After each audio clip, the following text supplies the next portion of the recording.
A Werewolf Shifter Romance, written by Amelia Hart. Chapter 1. Shadows of Yesterday. The scream that tore from my throat 7 years ago still echoes in my nightmares. Even now, at 23, I wake up gasping, my sheets soaked with sweat, the metallic taste of terror coating my tongue like poison. The memory never fades. It only grows sharper with time, like a blade that cuts deeper each night. I was 16 when I watched my parents die. Not from old age or illness, or even a car accident.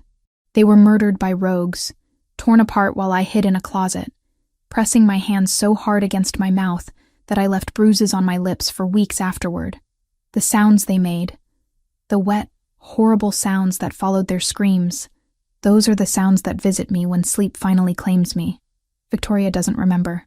She was at her friend's house that night, painting her nails and gossiping about boys while our world shattered into a million bloody pieces. Sometimes I envy her ignorance. She gets to remember our parents as they were, warm, loving, alive. All I have are the final moments when they weren't. Harper. You're doing it again, Victoria says, settling beside me on the couch in our small apartment.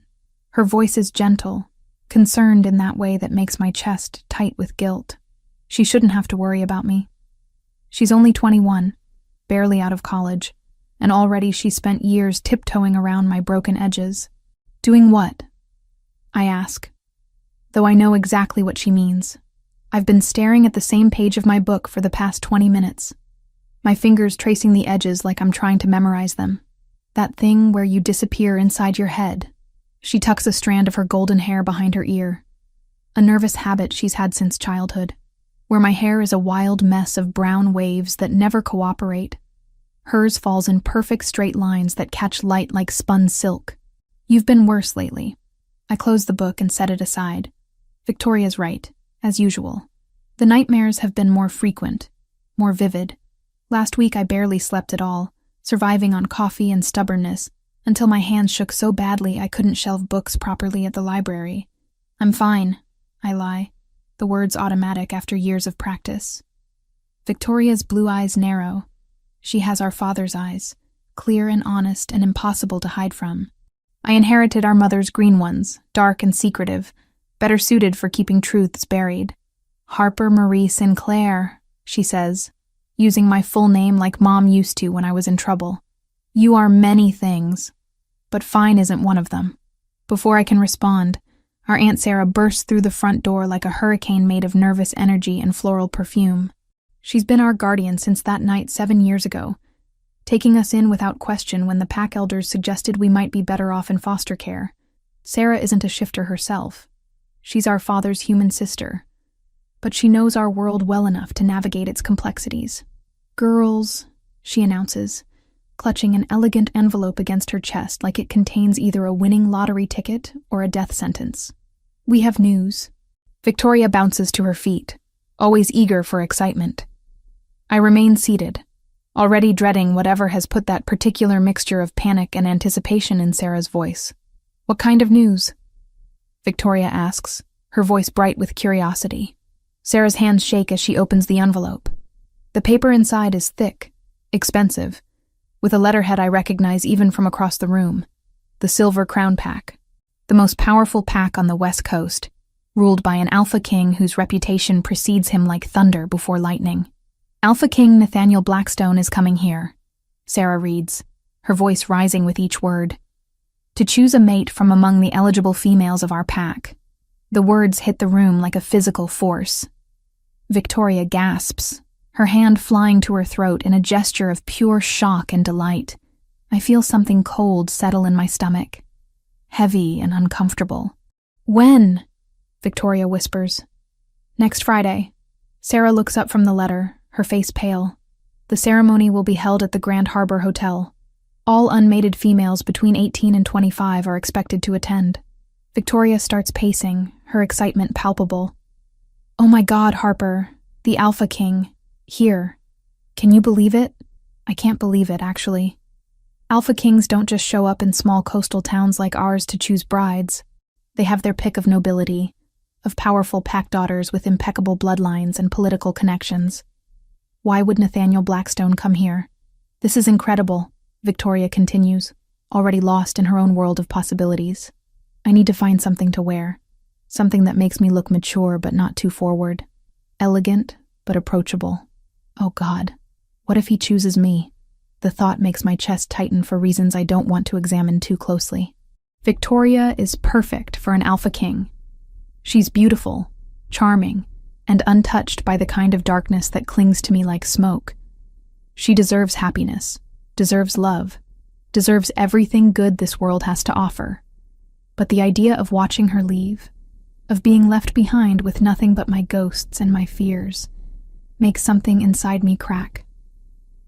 "You'll be amazing," I manage to say, and I mean it. Victoria has always been the golden one, the one who lights up rooms just by entering them. If anyone could catch an alpha king's attention, it would be her. "Harper," Sarah says suddenly, and there's something strange in her voice. "You'll need to attend as well." My stomach drops. "What? No. Absolutely not. You're 23 and unmated," Sarah continues, though she looks like she's delivering a cancer diagnosis rather than an invitation to meet royalty. "According to pack law, you have to be there. I work that night." I lie quickly. "The library is closed on Fridays after 6. Victoria points out helpfully. "I'll be sick." "Harper," Sarah's voice is gentle but firm. "You can't hide forever, but I can try. I've been trying for 7 years and I've gotten quite good at it. I work at the town library, surrounded by books and silence and the kind of peace that comes from being invisible. I don't attend pack gatherings or social events. I don't date. I barely exist, and that's exactly how I like it. The thought of standing in a room full of hopeful females, all competing for the attention of an alpha whose power I can already feel pressing against my consciousness like storm clouds on the horizon, makes my skin crawl. "I won't do it," I say, standing abruptly. "Find someone else to be your sacrificial lamb." I head for my bedroom, but Victoria's voice stops me at the door. "Harper, wait." Her tone is different now, softer. "I know you're scared. I know crowds are hard for you, but maybe this could be good. Maybe it's time to start living again." I turn to look at her, this sister who has spent years walking on eggshells around my trauma, who has never once complained about the way my fears have shaped both our lives. She's looking at me with such hope, such love, that it physically hurts. "I'll think about it," I whisper, though we all know I won't. In my room, I close the door and lean against it, listening to the muffled sounds of Victoria's excitement and Sarah's worried murmurings. Outside my window, the sun is setting over our small town, painting everything gold and peaceful, but I can feel it already, like electricity in the air before a storm. Change is coming, whether I want it or not, and something tells me that next Friday night will be the end of the quiet life I've built from the ashes of my broken childhood. I just hope I'm strong enough to survive whatever comes next. If you're enjoying Harper's story so far, please hit that like button and subscribe to the channel for more werewolf romance stories. I'd love to hear your thoughts in the comments below. Are you Team Nathaniel, or do you think Harper should run? And if you see the hype button when you like the video, please click it. It helps the channel tremendously.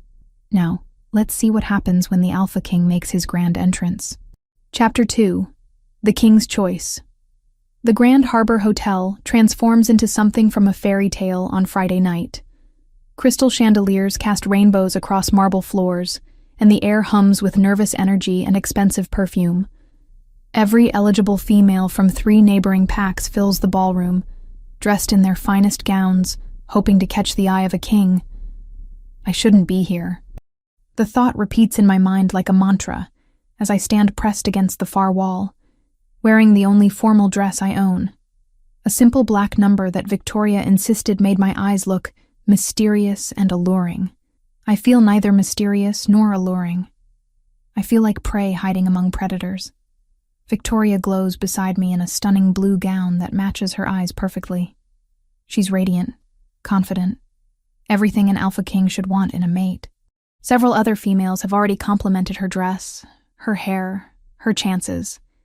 She accepts their praise gracefully, but I can see the tension in her shoulders, the way her fingers worry the small clutch purse in her hands. "He's here," someone whispers near the entrance, and the entire room falls silent. The double doors open, and Alpha King Nathaniel Blackstone enters like he owns not just this room, but the entire world. My breath catches in my throat, despite every intention to remain unaffected. He's nothing like I expected, and everything I feared. At 33, he carries himself with the kind of authority that makes grown men bow their heads, and strong women lose their ability to form coherent thoughts. His black hair is perfectly styled, framing a face that could have been carved from granite by an artist who specialized in masculine perfection. But it's his eyes that steal my ability to breathe. Amber like liquid fire, scanning the room with predatory intensity. His beard is trimmed close to his jaw, adding to the aura of controlled power that radiates from him like heat from a forge.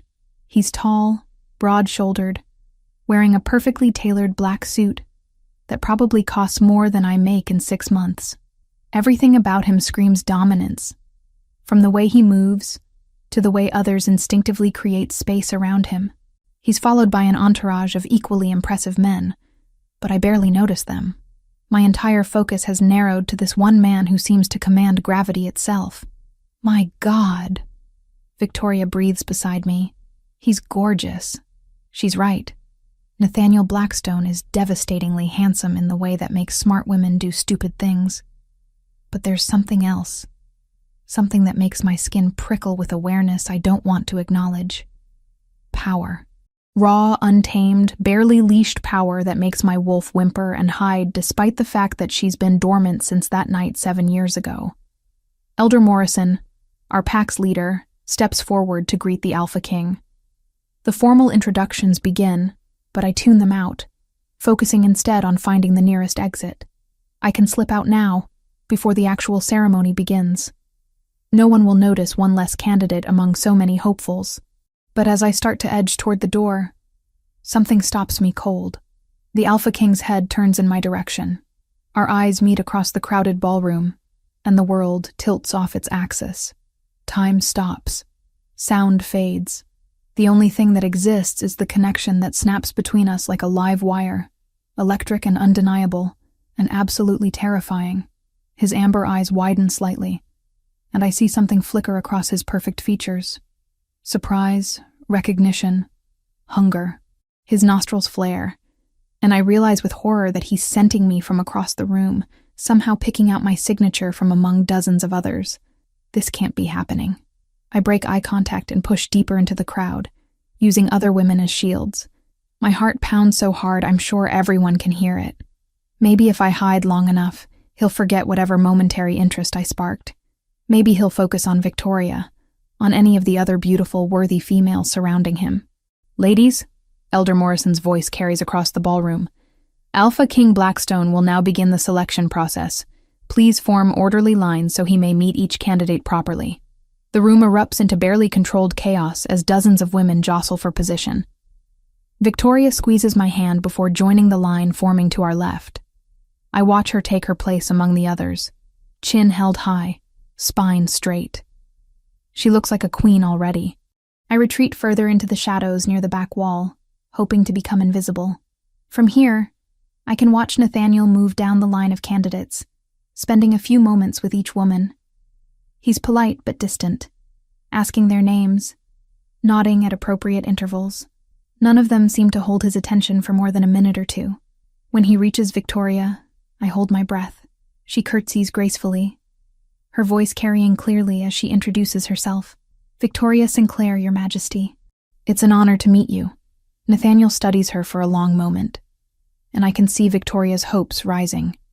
She's perfect for him. Beautiful, poised, from a good bloodline. Any alpha would be lucky to claim her. But after 30 seconds, he moves on without a word. Victoria's face falls, but she maintains her composure as he continues down the line. I want to go to her, to comfort her, but I'm frozen in place by the sick realization that he's working his way systematically through every woman in the room, which means eventually he'll find me. I press myself against the wall, praying to become one with the wallpaper. Maybe if I stay perfectly still, he'll miss me entirely. Maybe looking for someone. The voice comes from directly behind me, low and rough with just a hint of amusement. My entire body goes rigid as that unmistakable scent hits me, pine and leather, and something wild that makes my dormant wolf stir for the first time in years. I turn slowly, knowing what I'll find, but hoping desperately that I'm wrong. Alpha King Nathaniel Blackstone stands less than 3 feet away, his amber eyes fixed on my face with laser focus. Up close, he's even more overwhelming. I can feel the heat radiating from his body, can see the slight smile playing at the corners of his mouth as he takes in my obvious panic. My voice comes out as barely a whisper. I clear my throat and try again. I was just leaving. Were you? He steps closer, and I have nowhere to go with the wall at my back. That would be a shame. We haven't been properly introduced. Harper Sinclair. I manage, lifting my chin in a show of defiance I don't feel. Victoria's sister. Harper, he repeats, and something about the way he says my name makes my knees weak. Beautiful name for a beautiful woman. Heat floods my cheeks. Victoria is the one you should be talking to. She's perfect for... I'm not interested in Victoria. The words hit me like a physical blow. Around us, I can feel the attention of the entire ballroom shifting in our direction. Conversations die as people turn to stare at the spectacle of their alpha king, ignoring dozens of suitable candidates to corner the pack outcast against a wall. You should be, I insist, desperation creeping into my voice. She's everything you could want in a mate. Beautiful, intelligent, kind. Harper. The way he says my name stops my rambling mid-sentence. Look at me. Against my better judgment, I meet his eyes. The intensity I find there nearly brings me to my knees. He's looking at me like I'm the only person in the room. Like I'm something precious and rare that he's been searching for his entire life. You're mine, he says simply, his voice carrying clearly across the now silent ballroom. The words hit the assembled crowd like a bomb. Gasps echo from every corner of the room. I hear someone sob. Probably one of the rejected candidates. But all of that fades into background noise as the full weight of what he's just declared settles over me. Mine. The Alpha King of the most powerful pack on the West Coast has just publicly claimed me. Not Victoria, with her golden beauty and perfect bloodline. Not any of the dozens of worthy females who would kill for this opportunity. Me. Harper Sinclair. The broken girl who can barely leave her apartment without having a panic attack. No, I whisper, shaking my head. You don't understand. I can't be. But Nathaniel steps even closer. Close enough that I can see the gold flecks in his amber eyes. Close enough to feel his breath against my face when he speaks. You're mine, Harper Sinclair. He repeats, his voice a low growl that seems to vibrate through my bones. And I always protect what belongs to me. The world spins around me. Too many eyes, too much attention, too much everything. The walls feel like they're closing in, and my carefully constructed defenses crumble like sand castles in a hurricane. I do the only thing I can think of. I run. Chapter 3. Flight and Confrontation. I don't stop running until I reach my apartment, my lungs burning and my heart hammering against my ribs like a caged bird desperate for freedom. The elevator seems to take forever, each second stretching into eternity, while I imagine Nathaniel Blackstone's voice echoing through the hotel lobby, calling after me with that same commanding tone that made my knees weak. You're mine.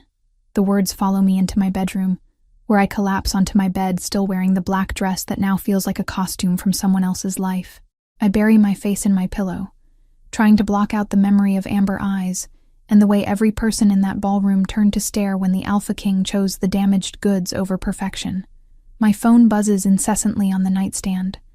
Text after text from Victoria, from Aunt Sarah, probably from half the pack by now.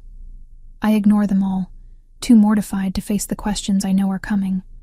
Too terrified to admit that for one impossible moment, when Nathaniel looked at me like I was something worth claiming, I actually felt it too. The mate bond. The thing I've read about in books but never thought I'd experience. The instant recognition. The pull that defies logic and reason. It hit me like lightning when our eyes met. A connection so profound it shook me to my very core. But Alpha Kings don't mate with broken girls who work in libraries and have panic attacks in crowded rooms. They certainly don't mate with women whose parents were murdered by rogues, who carry trauma like a second shadow everywhere they go. He made a mistake. He had to have made a mistake. I'm still trying to convince myself of this when I hear the front door open. Victoria's voice carries down the hallway, high with stress and confusion. Harper? Harper, where are you? I consider pretending to be asleep. But Victoria knows me too well. She appears in my doorway moments later, still gorgeous in her blue gown despite the worry lines creasing her forehead. Everyone's talking about what happened, she says, settling on the edge of my bed. The entire ballroom went crazy after you left. People are saying the Alpha King actually followed you to the parking lot. My stomach drops. He did what? Mrs. Chen saw him leave right after you did. He came back 10 minutes later looking like he wanted to tear something apart. Victoria's voice is carefully neutral, but I can hear the hurt underneath. Harper, what happened in there? Why did he choose you? The question hits me like a slap. Not because Victoria is being cruel. She's not. She's genuinely confused, and she has every right to be. Everyone expected him to choose her. Hell, I expected him to choose her. I don't know. I whisper. And it's the truth.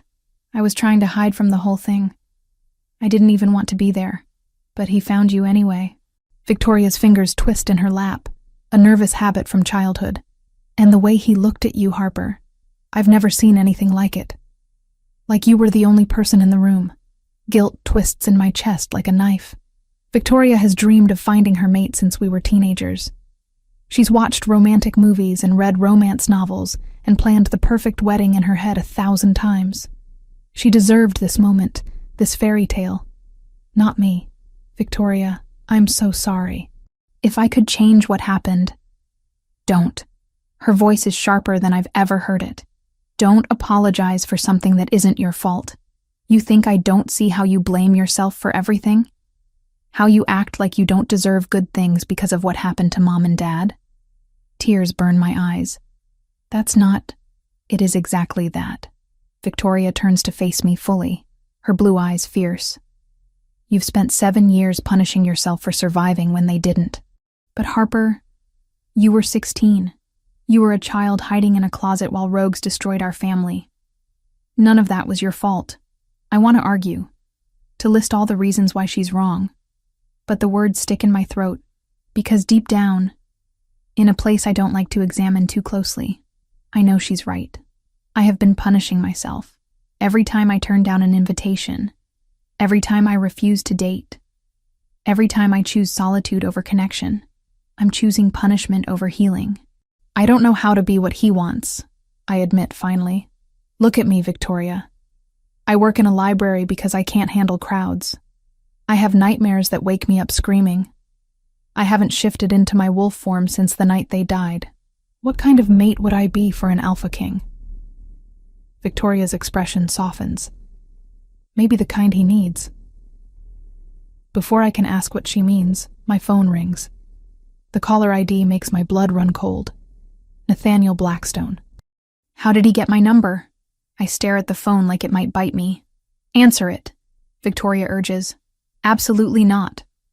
The phone stops ringing, then immediately starts again. And again. On the 4th call, Victoria snatches it from my hands and answers before I can stop her. Harper Sinclair's phone, she says sweetly. I can hear his voice through the speaker, low and rough with barely contained frustration. Put her on the phone. Now. She's indisposed at the moment, Victoria replies, enjoying herself far too much. May I take a message? Tell her I'm coming over. The line goes dead. Victoria and I stare at each other in horror. Did he just say he's coming here? I scramble to my feet, panic flooding my system. To our apartment? How does he even know where we live? He's an Alpha King, Harper. He probably knows our social security numbers. 20 minutes later, there's a knock on our front door.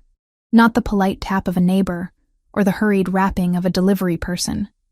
This is 3 solid, authoritative knocks that seem to echo through our small apartment like thunder. Victoria and I freeze in the living room, where we've been pacing and arguing about whether to hide in the bathroom until he goes away. But we both know Alpha Blackstone isn't the type of man who just goes away. Harper? His voice carries through the door, and I shiver at the way my name sounds in that deep, commanding tone. I know you're in there. We need to talk. Go away, I call back, proud that my voice doesn't shake. Not happening. I look at Victoria, who shrugs helplessly. We both know he's not leaving. And honestly, part of me, a part I'm trying very hard to ignore, wants to see him again. Wants to look into those amber eyes and figure out if what I felt at the hotel was real or just some kind of stress-induced hallucination. Against my better judgment, I open the door. Nathaniel Blackstone fills our doorway like he was made for it, still wearing his perfectly tailored suit, but with his tie loosened and the top button of his shirt undone. His dark hair is slightly mussed, like he's been running his hands through it. And there's something wild in his amber eyes that makes my wolf stir restlessly beneath my skin. You ran, he says without preamble. I left, I correct, lifting my chin in defiance. There's a difference. Is there? He steps into our apartment without invitation, his presence immediately making the space feel smaller, because from where I was standing, it looked like you were running from your mate. The word hits me like a physical blow. Mate. He's saying it like it's a fact, like there's no question or room for argument, like he's already decided our entire future. I'm not your mate, I say, but even I can hear how unconvincing it sounds. Nathaniel's eyes flash with something dangerous. No? Then explain this. He moves closer, and I instinctively back up until I hit the wall. He cages me in with his arms, not touching but close enough that I can feel the heat radiating from his body, can smell that intoxicating scent of pine and leather, and something uniquely him. Explain why I can smell your fear, your arousal, your confusion from across the room, he continues, his voice dropping to a growl. Explain why every instinct I have is screaming at me to claim you, to mark you, to make sure every male in a 100-mile radius knows you belong to me. My breath comes in short, sharp pants. This close, I can see the gold flecks in his eyes, can count the individual whiskers in his perfectly groomed beard. And God help me, I want to touch him. Want to see if his skin is as warm as it looks, if his hair is as soft as it appears. Harper. My name is a whisper on his lips, and something inside me cracks open. Stop fighting this. Stop fighting me. For a moment I almost give in, almost let myself believe that this powerful, incredible man actually wants me. That the mate bond isn't some cosmic mistake that will correct itself once he realizes what he's gotten himself into. But then reality crashes back, cold and unforgiving. You don't know me, I whisper. You don't know what you're asking for. Then tell me. The simple words hang between us, heavy with possibility. Victoria, who's been watching from the kitchen doorway like this is the best reality show she's ever seen, clears her throat. I'm going to Sarah's for the night, she announces. You two need to figure this out without an audience. She grabs her purse and heads for the door, pausing only to whisper in my ear, don't let fear make your choices for you. And then we're alone. Chapter 4. Sanctuary and Discovery. The silence stretches between us after Victoria's departure, thick with unspoken questions and a tension so electric I can practically taste it. Nathaniel hasn't moved from where he has me trapped against the wall, but something in his posture has shifted. The predatory intensity has softened into something that looks almost like patience. Tell me about the nightmares, he says quietly. The unexpected gentleness in his voice nearly undoes me. How did you have shadows under your eyes that makeup can't hide. Your hands shake when you think no one's looking. And there's a sadness in your scent that goes bone deep. His amber eyes search my face. What happened to you, Harper? I could lie. Should lie. Make up some story about insomnia or stress from work. But the way he's looking at me, like he actually cares about the answer, breaks down defenses I've spent years building. My parents were killed when I was 16, I whisper. Rogues broke into our house one night. I hid in my bedroom closet and listened to them die. Something dark and furious flashes across Nathaniel's features. His hands curl into fists against the wall. And for a moment I can see the predator lurking just beneath his civilized surface. The rogues? His voice is deadly quiet. Long dead. Our pack hunters found them 3 days later.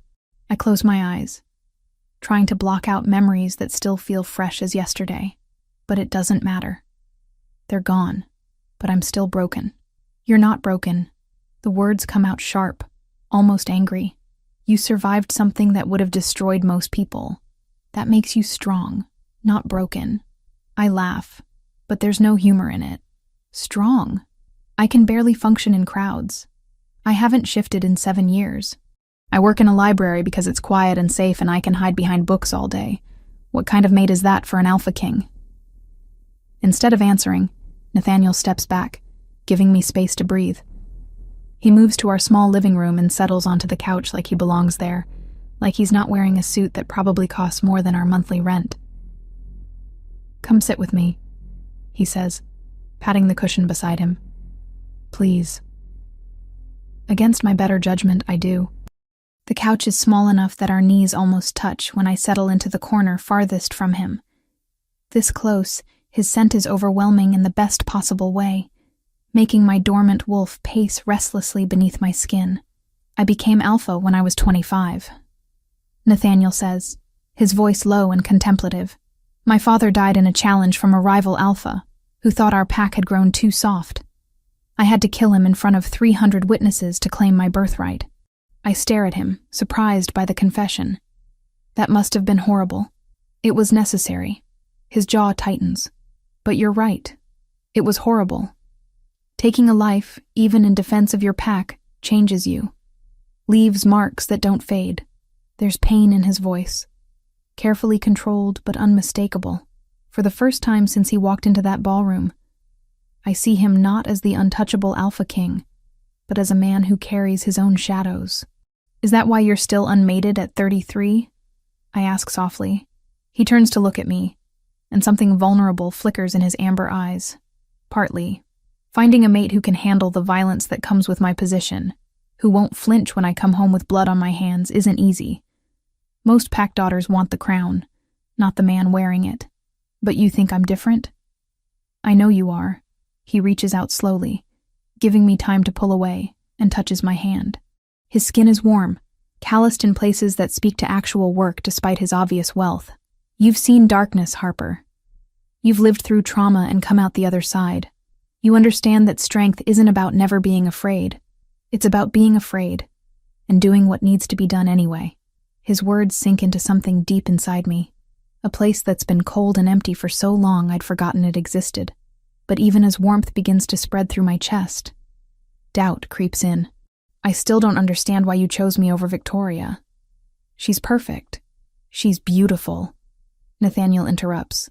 But when I looked at her, I felt nothing. No recognition, no pull, no sense of coming home. Then I saw you trying to disappear into that wall, and it was like being struck by lightning.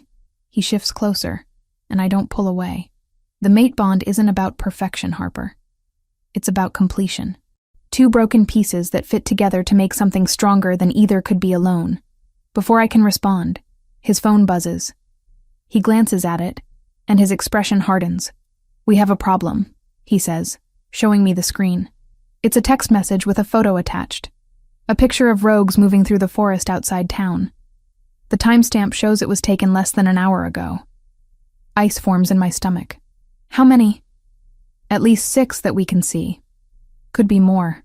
Nathaniel is already standing, his earlier gentleness replaced by the cold efficiency of an alpha in crisis mode. I need to get you somewhere safe. What about Victoria? Aunt Sarah? My security team is already moving to secure them. He's typing rapidly on his phone, issuing orders with quick, concise messages. But you're coming with me. I'm not going anywhere with you. The words come out sharper than I intended, panic flaring at the thought of leaving my safe space. I'll be fine here. I'll lock the doors, keep the curtains closed. Harper. The command in his voice stops my rambling mid-sentence. Rogues don't attack randomly. They're here for a reason, and given the timing of their appearance, I'm betting that reason involves you. Me? That's ridiculous. I'm nobody. You're my mate. His eyes flash with something dangerous, which makes you a target. Every enemy I've made in 8 years of ruling will see you as a way to hurt me. The reality of what he's saying hits me like a physical blow. By claiming me publicly, Nathaniel has painted a target on my back. My quiet, invisible life is over, whether I want it to be or not. This is exactly why I didn't want this, I whisper, wrapping my arms around myself. I just wanted to be left alone. Nathaniel's expression softens, but his voice remains firm. I know, and I'm sorry, but hiding isn't an option anymore. The only way to keep you safe is to bring you into my world completely. Your world, I repeat numbly. Your pack, your territory, your rules. Yes, he doesn't try to sugarcoat it. My compound has security that would make the Secret Service jealous. You'd have your own suite, complete privacy when you need it, and time to decide if this bond between us is something you want to explore. There's something in his voice, a carefully controlled hope that tells me this matters to him more than he's letting on. That despite his power and his options, he wants me to choose him. What if I can't be what you need? The question comes out barely above a whisper. What if you're exactly what I need? He counters. Before I can respond, the lights go out. The apartment plunges into darkness so complete I can't see my own hand in front of my face. But I can hear everything. The sound of Nathaniel moving with predatory grace, the soft snick of a weapon being drawn, the almost imperceptible creak of someone moving on our fire escape. Stay behind me, Nathaniel orders, his voice barely audible. Whatever happens, don't make a sound. My heart hammers against my ribs as he positions himself between me and the living room window. In the darkness, I can smell the change in his scent. The civilized man being replaced by something wild and dangerous. A shadow moves past the window, then another. My breath catches in my throat as I realize they're not random rogues looking for trouble. They're organized, coordinated, hunting me. Nathaniel's phone vibrates once in his pocket. A signal from his security team, I hope. But we're too far from help, too exposed in my small apartment with its thin walls and multiple entry points. We need to move, he whispers. Can you shift? The question hits me like a slap. I haven't tried to shift since that night 7 years ago, too afraid of what memories might surface if I let my wolf take control. But now, with danger closing in and nowhere to run, I realize I might not have a choice. I don't know, I admit. Try. We're going to need every advantage we can get. I close my eyes and reach for the part of myself I've kept locked away for so long. For a moment, nothing happens. Then, slowly, I feel her stirring. My wolf, cautious but alert, responding to the threat even as she responds to the powerful alpha beside me. For the first time in 7 years, I begin to change. The transformation hurts more than I remember, like forcing movement through muscles that have been frozen in place. But when it's finished, when I'm standing on 4 legs with enhanced senses flooding my brain, I feel something I haven't felt since the night my parents died. I feel alive. Nathaniel shifts beside me, his human form dissolving into something magnificent and terrifying. His wolf is huge, easily twice my size, with fur so black it seems to absorb light. His amber eyes glow in the darkness as he looks at me, and I see approval there, pride, something that might even be love. The window explodes inward in a shower of glass and wood. The hunt has begun. Chapter 5. Blood and Revelations. The rogues pour through the shattered window like a plague of shadows, their snarls filling our small apartment with promises of violence. In my wolf form, I can smell their hunger, their excitement at finding prey cornered and seemingly helpless. They have no idea what they're dealing with. Nathaniel moves like liquid death, his massive black form intercepting the first attacker before it can reach me. The rogue's scream cuts off abruptly as powerful jaws close around its throat, and the metallic scent of blood fills the air. But there are more, too many more. I press myself against the wall, every instinct screaming at me to flee, to find somewhere small and dark to hide until the danger passes. It's what I did 7 years ago. It's what kept me alive. But this time, I can't run. This time, Nathaniel is here, fighting for both of us. And I won't let him face this alone. My dormant wolf surges to life with a ferocity that surprises us both. 7 years of suppressed instincts explode outward as I launch myself at the rogue trying to flank Nathaniel. My teeth find purchase in its hindquarters, and it howls as we go down in a tangle of fur and fury. The rogue is bigger than me, stronger, But I have something it doesn't. Desperation born of love. Because that's what this is. I realize with crystal clarity, as my jaws tear at its flesh. I love this impossible, commanding man who chose me over perfection. And I'll be damned if I let anyone take him from me. The rogue throws me off, sending me crashing into our coffee table. Pain explodes through my ribs, but I roll and come up snarling. Nathaniel appears beside me, blood matting his dark fur, amber eyes blazing with primal fury. "More coming," he growls in the wordless communication of pack bonds. "Too many. We leave. Now." He's right. I can hear them on the fire escape, in the hallway, probably surrounding the building. But there's something else in the air, something that makes my skin crawl with recognition. Even as my conscious mind rejects the possibility, I know that scent. The lead rogue steps through the broken window, and my world tilts off its axis. Even in wolf form, I recognize him. The scar running from his left eye to his jaw. The particular way he holds his head, cocked slightly to the right. The cruel intelligence in his pale eyes. Jackson Reeves, the rogue who murdered my parents. The rogue who was supposed to be dead. My vision goes red at the edges. 7 years of nightmares. 7 years of guilt and fear and broken sleep. All because of this creature standing in my living room like he owns it. Like he owned my childhood home the night he destroyed my family. Well. Jackson's mental voice slides through the pack bond like oil over water. Little Harper Sinclair. All grown up and playing house with the big bad Alpha King. Nathaniel's snarl vibrates through the floorboards, but I barely hear it over the roaring in my ears. This monster was supposed to be dead. Our pack hunters found bodies. Brought back proof. How is he here? How is he alive? Surprised to see me, little wolf. Jackson's scarred face stretches into something that might have been a smile on a creature with more humanity. Your pack's hunters were thorough, I'll give them that. But they killed my lieutenants, not me. I've been waiting, watching, planning my revenge. Revenge for what? The words tear from my throat in a combination of growl and human speech that shouldn't be possible in wolf form. For existing. His pale eyes fix on mine with the same cold calculation I remember from my nightmares. Your bloodline should have died out generations ago. But your parents were stubborn, and now you're here, mated to the most powerful alpha on the continent. Do you have any idea what that makes you worth? Bloodline. The word echoes in my mind, bringing with it fragments of half-remembered conversations, whispered arguments between my parents late at night when they thought Victoria and I were asleep. What bloodline? I demand. But even as I ask, pieces are clicking together. The way other wolves sometimes looked at me growing up, like they were seeing something I couldn't.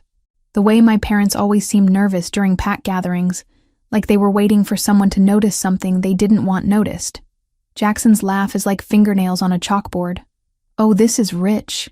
They never told you, did they? Never explained why you were so special. Why certain wolves would pay anything to get their hands on you? Nathaniel moves closer, his massive form radiating protective fury. Whatever game you're playing ends now. No game, Your Majesty. Jackson's tone drips with mock respect. Just business. You see, Harper here isn't just any wolf. She's a moonweaver. Last of her line as far as we know. And moonweavers have very special abilities that make them incredibly valuable to the right buyers. Moonweaver. The word hits me like a physical blow, dragging up memories I didn't know I had. My mother's hands glowing silver in moonlight as she healed a wounded bird. My father warning me never to let anyone see when my eyes changed color during the full moon. Whispered stories about women who could walk between worlds, who could heal with a touch or kill with a thought. Stories I'd dismissed as fairy tales. That's impossible, I whisper. But even as I deny it, I can feel something stirring inside me. Something that's been sleeping, waiting, growing stronger since Nathaniel claimed me as his mate. Is it? Jackson tilts his head, studying me like a particularly interesting specimen. Haven't you noticed how easily you shifted tonight, after 7 years of being unable to? Haven't you wondered why the Alpha King recognized you instantly as his mate, despite having never met you before? The questions hit too close to home. I have wondered about those things, dismissed them as adrenaline and coincidence. But now, With Jackson's pale eyes boring into mine and strange power humming under my skin, dismissal becomes impossible. The mate bond between an alpha and a moonweaver is legendary, Jackson continues, his voice taking on an almost professorial tone. It creates a connection deeper than anything ordinary wolves can achieve. Power shared, multiplied, amplified beyond imagination, which is why certain interested parties are willing to pay handsomely for a mated pair. You want to sell us. Nathaniel's voice is deadly quiet, but I can feel his rage building like pressure behind a dam. Not sell. Auction. There's a difference. Jackson's grin shows too many teeth. You'd be amazed how much supernatural collectors will pay for a breeding pair of your caliber. The casual way he talks about it, about us like we're livestock to be traded, makes bile rise in my throat. But underneath the revulsion is something else. Power. Real, tangible power flowing through my veins like liquid fire. My eyes begin to glow. Not the typical gold of an angry wolf, but silver. Pure, moonlight silver that makes Jackson take an involuntary step backward. Fascinating, he breathes. It's starting to manifest. The new mate bond must be accelerating the process. What process? I demand, but I think I already know. The humming under my skin is getting stronger, responding to my emotional state. Around us, the other rogues whine and back away as if sensing something dangerous. You're awakening. Jackson's pale eyes gleam with avarice. Every moonweaver goes through it when they find their true mate. All that dormant power suddenly has a focus, a purpose. It's quite spectacular to witness. The apartment fills with silver light emanating from my body. I can feel Nathaniel's amazement and fierce pride through our bond. Can sense his own power rising to meet and complement mine. We're stronger together, just like he said. But the strength comes with a price. Pain explodes through my skull as images flood my consciousness. Not memories, but something else. Knowledge passed down through generations of women who shared my blood. I see my mother as a young woman, hands glowing as she healed a dying child. My grandmother, standing against a pack of rogues with nothing but moonlight and will. My great-grandmother, walking between the world of the living and the dead to bring back crucial information for her pack. All of them moonweavers. All of them hunted for their power. All of them dead, because someone wanted to own what they were. No, I whisper. But the word comes out with enough force to rattle the windows. I won't be anyone's prize. Jackson's grin falters as the silver light intensifies. Now, Harper, let's be reasonable. I don't let him finish. 7 years of suppressed rage, of guilt and fear and helplessness, pours out of me in a wave of pure power. The rogues closest to me simply crumple, overwhelmed by energy their minds can't process. Jackson staggers but remains standing, his scarred face twisting with a mixture of greed and fear. Magnificent, he gasps. Even better than I hoped. You'll fetch twice what I expected. But his confidence is cracking. He can feel it too. The way reality bends around me now, responding to emotions I'm barely keeping in check. For the first time in 7 years, I'm not the helpless girl hiding in a closet.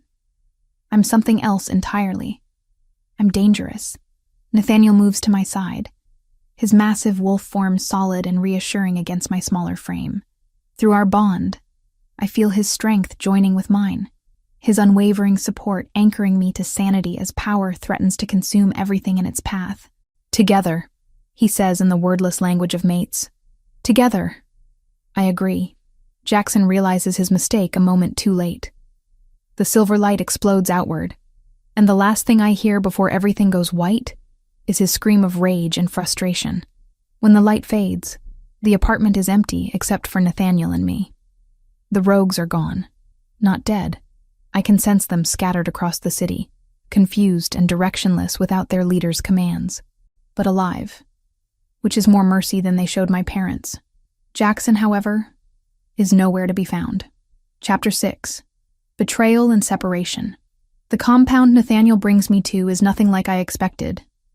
Instead of some fortress-like structure, it's a sprawling estate nestled in the mountains, all glass and stone that seems to grow from the landscape itself.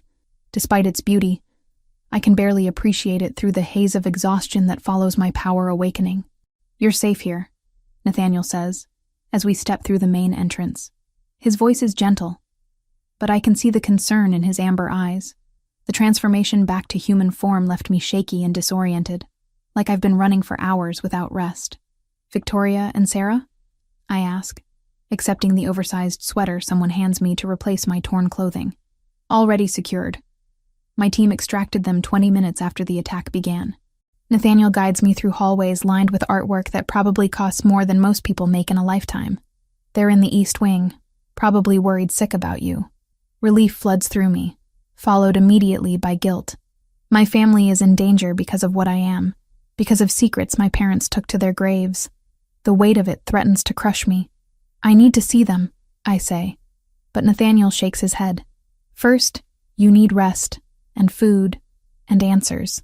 His tone brooks no argument. "There's someone here who can explain what's happening to you." He leads me to a library that rivals anything I've ever seen. Floor-to-ceiling shelves filled with books, both ancient and modern. Sitting in a leather chair near the fireplace is a woman who looks to be in her 60s, silver hair pulled back in an elegant bun, wearing simple jeans and a sweater that somehow look expensive. "Harper," she says, rising with fluid grace that speaks to supernatural heritage. "I'm Elena Ravencrest, Nathaniel's senior advisor and historian. I knew your mother." The casual way she drops this bombshell makes me stumble. Nathaniel's hand on my elbow keeps me upright as Elena continues speaking. "Catherine Moonweaver was my closest friend until the day she died." Elena's eyes are kind but sharp, missing nothing as she studies my face. "You look exactly like her at your age, except for your father's eyes." Moonweaver was her maiden name? I sink into the chair across from Elena, my mind reeling. She never told us. Never told anyone. She was protecting you. Both of you. Elena settles back into her seat. Moonweaver bloodlines have been hunted to near extinction for their abilities. Catherine thought if she hid what you were, kept you from manifesting early, you might be able to live normal lives. But I'm not normal, I whisper, thinking of the silver light that poured from my skin, the way reality itself seemed to bend to my will. What am I exactly? A bridge between worlds. Elena's voice carries the weight of old knowledge. Moonweavers can channel energies that other supernatural beings can't even perceive. Healing, protection, limited precognition, emotional manipulation on a scale that defies belief. In the hands of someone with proper training, those abilities can reshape the balance of power in our world. I think of Jackson's pale eyes, his talk of auctions and collectors. That's why they want me. That's why they've always wanted your kind. A Moonweaver under the right influence could tip wars, could make or break entire supernatural governments. Elena's expression grows grim. Your mother hoped that by keeping you ignorant, the bloodline would die out naturally. She never expected you to find a true mate, especially not one as powerful as Nathaniel. Nathaniel moves to stand behind my chair, his presence warm and reassuring. But there's tension in his shoulders that wasn't there before. "There's something else," he says quietly. "Jackson didn't just escape tonight. He took something with him." Elena nods grimly. "Show her." Nathaniel pulls out his phone, displaying a photo that makes my blood run cold. It's Victoria, but not as I last saw her. She's unconscious, zip-tied to a chair in what looks like an abandoned warehouse. There's a bruise on her left temple and blood on her lip. "When?" The word comes out as barely a whisper. 2 hours ago. My security team found Sarah locked in a supply closet, drugged but unharmed. Victoria was gone. Nathaniel's voice is carefully controlled, but I can feel his rage through our mate bond. There was a message. He shows me another photo, this one of words scrawled on the warehouse wall in what looks suspiciously like blood. "Trade yourself for the sister. Come alone. You have 24 hours. The phone slips from my numb fingers, clattering to the floor. He has her. That monster has my sister. Harper. Nathaniel kneels beside my chair, taking my hands in his. I have 36 of my best trackers combing the city. We'll find her.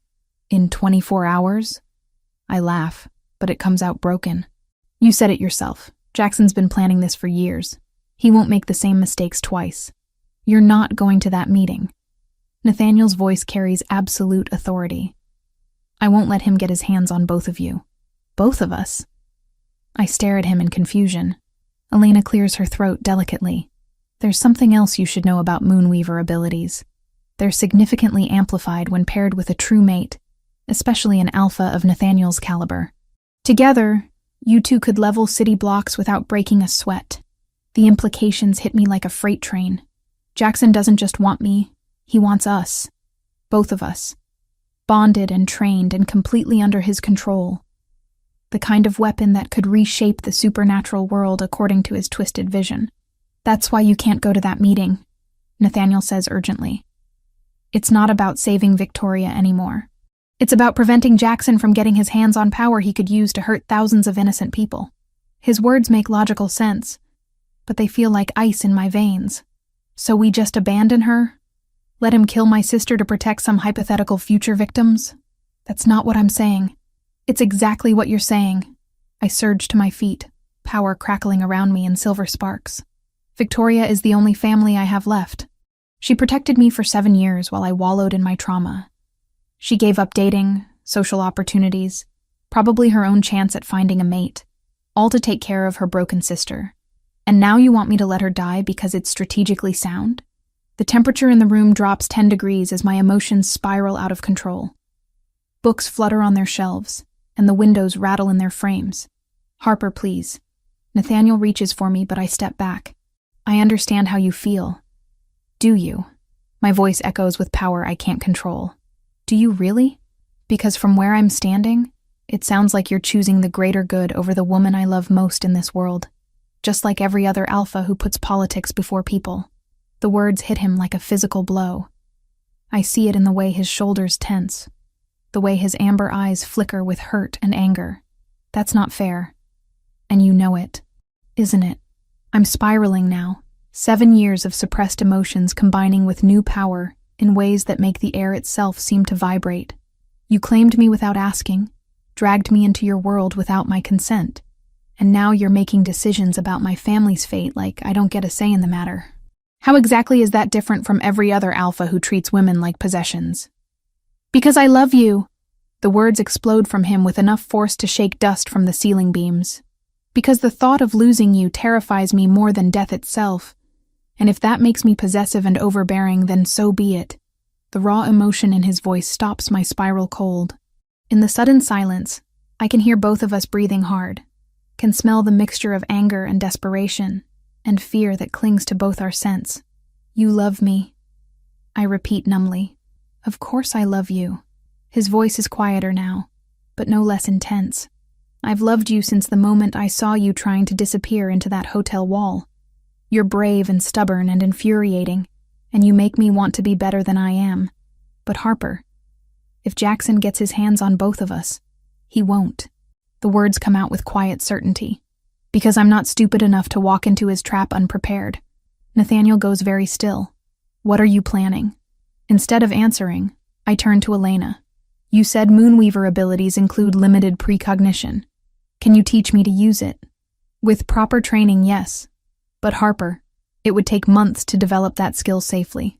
I don't have months. I have 22 hours. I meet her gaze steadily. And I have power I've never accessed before, amplified by a mate bond with one of the strongest alphas alive. Teach me whatever you can. Absolutely not. Nathaniel moves between Elena and me. I won't let you throw your life away on some half-trained suicide mission. You won't let me? The words come out dangerously quiet. I wasn't aware you owned me, Your Majesty. That's not... He stops, running his hands through his hair in frustration. Harper, please, be reasonable. Reasonable would be calling the police and letting humans handle this. Reasonable would be accepting that my sister is probably going to die no matter what I do. But I stopped being reasonable the moment Jackson Reeves walked back into my life. I can feel power building under my skin again, responding to my emotional state. Victoria saved me when I couldn't save myself. Now it's my turn. The standoff stretches between us. Two stubborn people who love each other, but can't agree on the most important decision either of us will ever make. Finally, Elena clears her throat. There might be another option, she says carefully, but it's dangerous, and it would require perfect coordination between all of us. What kind of option? Nathaniel demands. A tracker spell. If Harper can get close enough to Victoria to establish physical contact, I can create a magical link that would allow us to find them no matter where Jackson takes them. But it would mean Harper going to that meeting. No. Nathaniel's rejection is immediate and absolute. But I'm already nodding. How close do I need to get? Skin-to-skin contact for at least 30 seconds. And Harper. Elena's expression is grave. The spell will mark you as well. If something goes wrong, if Jackson manages to contain your power somehow, we might lose you both. Better than losing her for certain. I turn to face Nathaniel, seeing my own fear and desperation reflected in his amber eyes. This is the only way. No, it's not. There has to be another. He stops mid-sentence, his body going rigid as his phone buzzes. The screen shows an unknown number, and when he answers, Jackson's voice fills the room through the speaker. Hello again, Your Majesty. I trust you found my message. Let her go, Reeves. Nathaniel's voice is deadly calm. Your fight is with me. My fight is with what you represent. Alphas who think power gives them the right to hoard supernatural resources. Jackson's laugh is like nails on a chalkboard. But don't worry. I'm a reasonable man. Bring me the Moonweaver and the pretty blonde lives. Refuse, and well, let's just say Victoria has her sister's lovely eyes. It would be such a shame to put them out. The line goes dead, leaving us in suffocating silence. I don't give Nathaniel time to argue.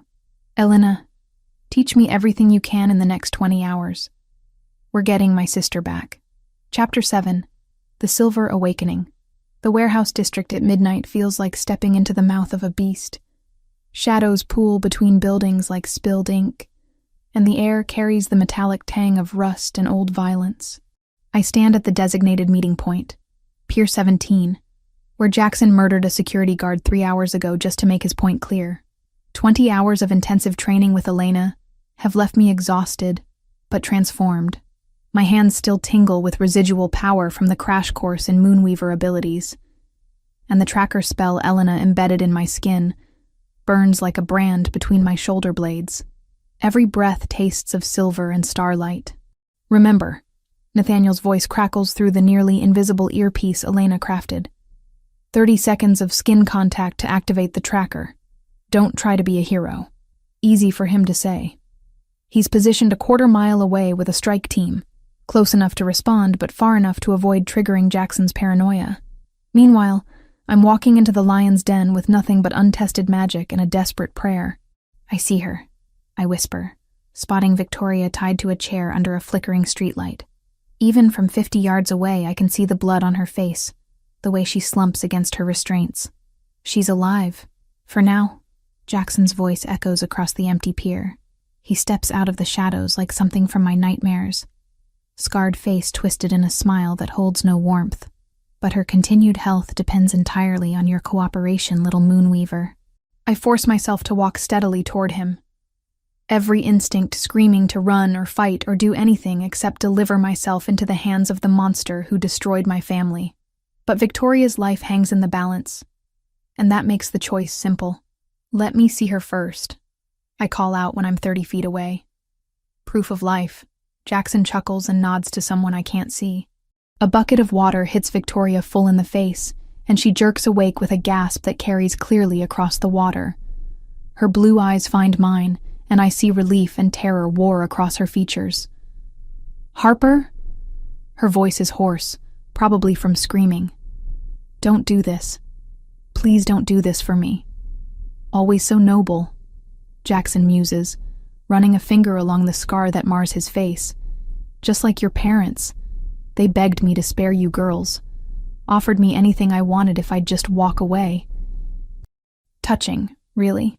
Rage builds in my chest like molten silver, but I force it down. Elena's training echoes in my mind. Emotion without control is just destruction. Power without purpose is meaningless. I need both if I'm going to save Victoria and survive what comes next. You got what you wanted, I say, stopping 10 feet from where Jackson waits. I'm here. Let her go. Oh, but I don't have what I want. Not yet. Jackson's pale eyes gleam with avarice. What I want is a breeding pair of supernatural royalty, trained and collared and ready to reshape the world according to my vision. One scared girl with untested abilities isn't quite the prize I was promised. The trap snaps shut around me as rogues emerge from hiding spots I should have sensed but somehow missed. Not ordinary rogues. These ones move with military precision, wearing gear that muffles their scents and dampens their supernatural signatures. Jackson has been planning this for longer than any of us realized. Surprised? Jackson's smile widens. 7 years is a long time to prepare, little wolf. Long enough to acquire resources, allies, technology specifically designed to contain supernatural abilities. Did you really think you could waltz in here with a few hours of training and save the day? One of the rogues produces a collar from his pack. Thick metal inscribed with symbols that make my eyes water to look at directly. Suppression runes, designed to cut a supernatural being off from their power completely. Put this on, and I'll consider letting your sister live long enough to watch what happens next. Harper, don't. Victoria's voice cracks with desperation. Whatever they want to do to me, it's better than what they'll do to both of us if you surrender. She's right, and we both know it. But knowing doesn't make the choice any easier. I can feel Nathaniel's rage through our mate bond, can sense him fighting every instinct to charge in here regardless of the tactical situation. Tick-tock, little moonweaver.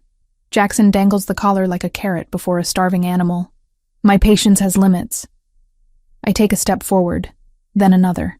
The runes on the collar seem to pulse with malevolent energy, eager to wrap around my throat and steal everything that makes me who I am. But with each step, I'm also getting closer to Victoria. Closer to the skin contact Elena needs for her tracker spell. That's it. Jackson purrs.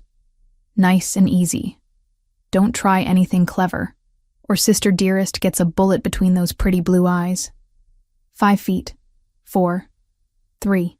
The collar waits in Jackson's outstretched hand, and I can feel its suppressive energy like ice against my skin.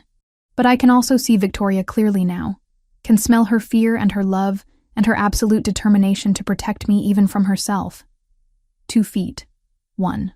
I lunge past Jackson, not for freedom, but for my sister. My hands find her face, skin contact burning like fire as Elena's spell activates. Victoria gasps, her eyes going wide as silver light races between us. 30 seconds. I whisper, holding her gaze. I need 30 seconds. Clever little bitch, Jackson snarls, but he doesn't try to stop me. Why would he? In his mind, I've just made myself easier to capture by getting within arm's reach. He has no idea what's really happening. The tracker spell tears through me like lightning, marking not just Victoria, but everyone she's been in contact with over the past 24 hours. Through Elena's magic, I suddenly know exactly where Jackson's base of operations is, how many rogues he has, what kind of supernatural dampening technology he's employing. But more than that, I can feel something else awakening. The contact with Victoria, combined with the emotional intensity of the moment, pushes my Moonweaver abilities past every limit Elena thought existed. Time slows. Reality bends. For one impossible moment, I can see every possible future branching out from this instant like silver threads in an endless web. In most of them, Victoria and I both die. In a few, one of us escapes while the other is captured. But there's one thread, shining brighter than all the rest, where something extraordinary happens. Where instead of being the victim in this scenario, I become something else entirely. I become the weapon. 15 seconds, I whisper to Victoria, my voice already changing as power builds to critical mass inside me. Harper, what's happening to you? Victoria's eyes widen as silver light begins to pour from my skin. Your eyes, they're completely silver. Jackson realizes something is wrong a moment too late.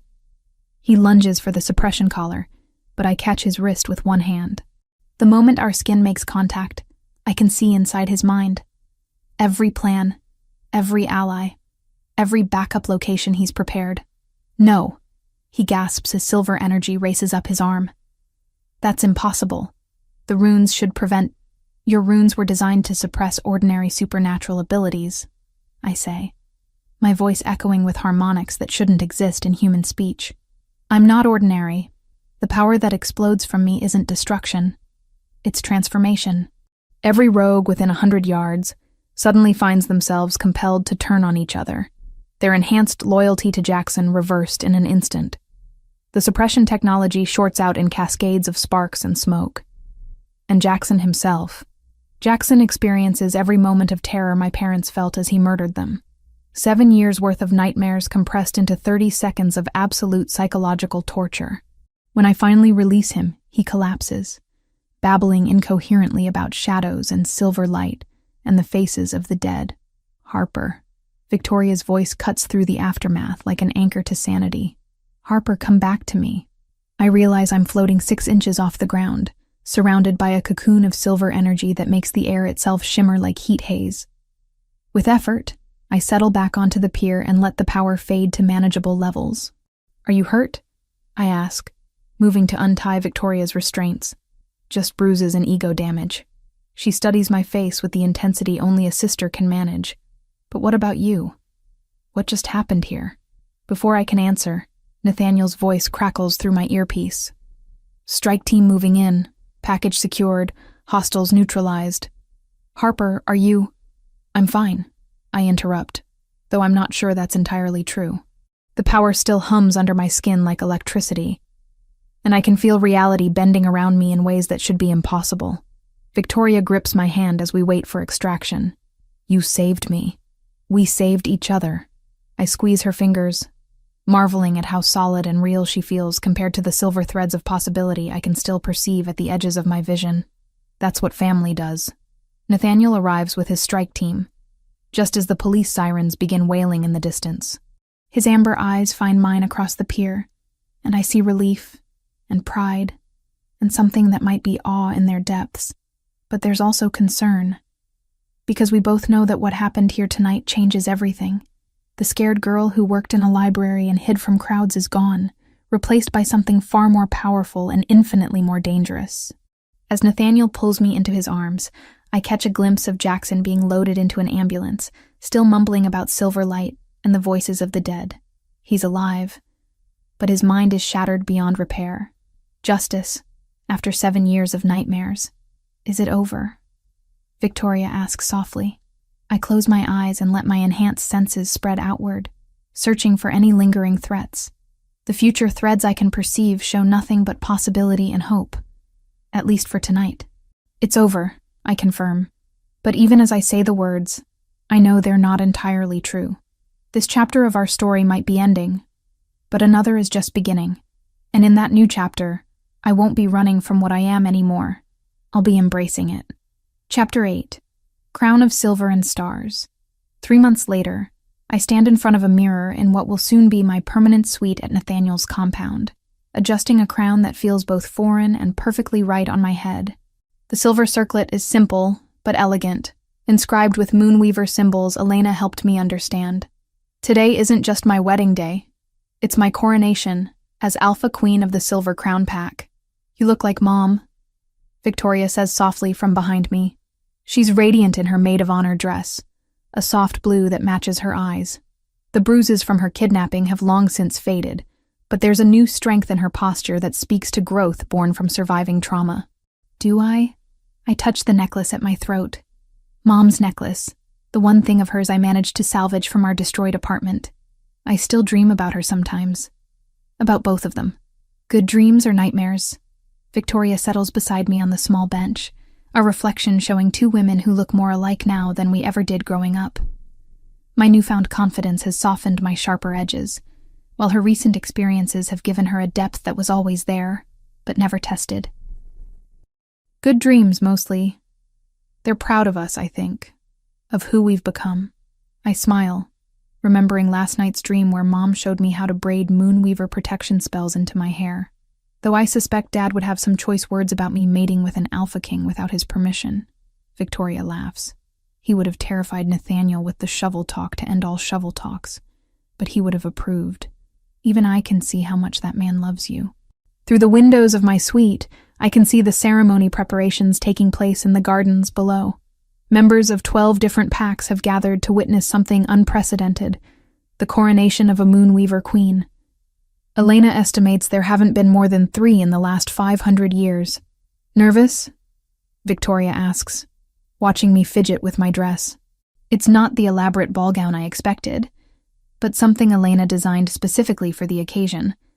Flowing white silk that seems to capture and reflect moonlight even in daylight, with silver embroidery that tells the story of every moonweaver who came before me. Terrified, I admit. 3 months ago, I could barely handle a crowd of library patrons. Now I'm about to become responsible for the well-being of 3,000 pack members. You'll be amazing. Victoria's voice carries absolute certainty. You saved me, defeated Jackson, and you've already reformed half the antiquated laws governing supernatural politics. Plus, you have Nathaniel. That man would move mountains for you. She's not wrong. The changes we've implemented together over the past 3 months have been staggering. New laws protecting human mates, resources for trauma survivors, educational programs for packs who want to understand supernatural diversity. It turns out that having a queen who actually cares about the people she serves makes a significant difference. A knock at the door interrupts my spiraling thoughts. Come in. Nathaniel steps inside, and even after 3 months of seeing him daily, my breath still catches. He's devastating in his ceremonial alpha attire. Black silk shirt that emphasizes his broad shoulders, perfectly tailored pants, and a crown that makes him look every inch the king he is. But it's his eyes that capture me. Those amber depths that hold love and pride and something that might be reverence. You're supposed to wait until the ceremony to see me, I tease, though I make no move to send him away. Technically, this is a coronation, not a wedding. Different rules apply. His voice holds that familiar hint of amusement that never fails to make me smile. Besides, I brought you something. He pulls a small velvet box from his pocket, and my heart does something complicated. Nathaniel, you already gave me a ring. Several rings, actually. This isn't jewelry. He opens the box to reveal what looks like a seed, but one that pulses with gentle silver light. Elena found it in her research. It's from the last Moonweaver sanctuary, destroyed 3 centuries ago. She thought you might want to plant it here, start something new. The gesture is so thoughtful, so perfectly suited to who I am now rather than who I used to be, that tears prick my eyes. You want to grow a sanctuary. I want to give you the tools to build whatever you envision for our people. All our people. He sets the box carefully on my dresser. But first I want to marry my mate. Victoria clears her throat delicately. Should I leave you two alone for a few minutes? Actually, Nathaniel says, his expression growing serious. There's something I wanted to discuss with both of you. A proposition. My stomach tightens. In my experience, propositions from alphas tend to involve things I don't want to do. What kind of proposition? Elena's research uncovered something interesting about pack bonds and family connections. Apparently, when a Moonweaver becomes Alpha Queen, she can extend certain protections to her immediate family, including the ability to form a pack bond with a non-romantic connection. Victoria goes very still. What are you saying? I'm saying that if you want it, you could become part of our pack officially. Not through marriage or mating, but through the bond Harper and I share. You'd have all the benefits and protections that come with pack membership, plus your own territory within our lands to develop as you see fit. The offer hangs in the air between us. Victoria has been staying at the compound since her rescue, ostensibly for safety, but really because none of us wanted to be separated again. But I know she's been struggling with feeling like a guest in someone else's home, uncertain about her place in this new world we're building. There's more, Nathaniel continues. We've had inquiries from several young alphas about joining our pack. Apparently the idea of serving under a Moonweaver queen has captured some imaginations. One in particular, Marcus Wolfhart from the Northern Territories, has expressed specific interest in our pack dynamics. Victoria's cheeks flush pink. You've been matchmaking? I've been observing, Nathaniel corrects with a slight smile. And Marcus has excellent references. Plus, he's already proven he can hold his own against Moonweaver magic. Elena tested him herself. You had him tested? I stare at my mate in disbelief. When? Last week, when he came to discuss trade agreements. Elena may have accidentally on purpose triggered a minor precognitive episode while he was in the room. He handled it remarkably well. Victoria looks between us. Something like hope blooming in her expression. He handled it well how? He helped ground Elena when the visions became overwhelming, then spent the next hour asking intelligent questions about Moonweaver abilities and how he could better support supernatural diversity in his own pack. Nathaniel's approval is clear in his voice. Plus, he makes excellent coffee. That's important. I agree solemnly, earning myself a pillow to the face from Victoria. Stop ganging up on me, she protests, but she's smiling. Though I admit, Marcus seems interesting. Another knock at the door saves Victoria from further teasing. Elena enters without waiting for permission, looking harried but excited. It's time, she announces. The ceremony circles are complete, the witness bonds are in place, and if we don't start soon, some of the visiting alphas are going to start challenging each other out of boredom. My stomach drops. Already? Already. Nathaniel moves to offer me his arm. Ready to become a queen? The question should terrify me. 3 months ago, it would have sent me into a panic attack that lasted hours. But now, surrounded by the people I love most in the world, and facing a future full of possibilities I never dared imagine, I find myself smiling. Ready. The ceremony itself passes in a blur of silver light and ancient words. When Elena places the crown on my head and declares me Alpha Queen of the Silver Crown Pack, power flows through me like liquid starlight. But it's different from the wild, destructive energy I wielded against Jackson. This is controlled, purposeful, connected to every member of our pack in ways that make me feel less alone than I ever have in my life. Nathaniel's coronation follows immediately, the pack bond we share amplifying his already considerable authority until the very air seems to vibrate with power. When we turn to face our people, our pack, as equals, the roar of approval that goes up could probably be heard 3 counties away. And now, Elena announces, her voice carrying clearly across the assembled crowd, the binding ceremony. This is the part I've been most nervous about. Not the legal marriage. We handled that paperwork weeks ago. But the supernatural binding that will link Nathaniel and me permanently. No possibility of divorce, no option to walk away if things get difficult. For better or worse, we'll be connected until death. Second thoughts? Nathaniel murmurs, as Elena begins chanting in a language older than recorded history. Never, I whisper back. And I mean it. Though I reserve the right to remind you of this moment when you're being insufferably alpha-ish. Insufferably alpha-ish is part of my charm, if you say so. The binding itself feels like coming home. Silver threads of connection weave between us, strong enough to last lifetimes, but flexible enough to allow us both room to grow and change. I can feel Nathaniel's love, his pride, his absolute commitment to building a life worth living together. When Elena declares us bound in the eyes of moon and pack, the celebration that follows lasts until dawn. Victoria dances with Marcus Wolfhart until I lose count of the songs, and even Elena lets loose enough to join the younger pack members in what can only be described as supernatural karaoke. But the moment that matters most comes near sunrise, when Nathaniel and I slip away to the garden where we planted the moonweaver seed earlier that evening.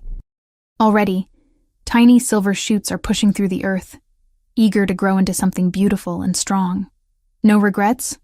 Nathaniel asks, pulling me close as we watch the sun paint the sky in shades of rose and gold. I think about the scared girl who hid in library stacks and avoided crowds and believed she was too broken to deserve love. Then I think about the woman I've become. Powerful, confident, surrounded by people who value her for exactly who she is. Only that it took us so long to find each other, I say, leaning into his warmth. We found each other exactly when we were meant to, he replies, pressing a kiss to the top of my head. Everything before this was just preparation. Above us, the last stars fade as daylight takes hold, but I can still feel their light singing in my blood. I am Harper Sinclair Blackstone, Alpha Queen of the Silver Crown Pack, last daughter of the Moonweaver line, and the luckiest woman alive. The future stretches ahead of us, bright with possibility, and I can hardly wait to see what we'll build together.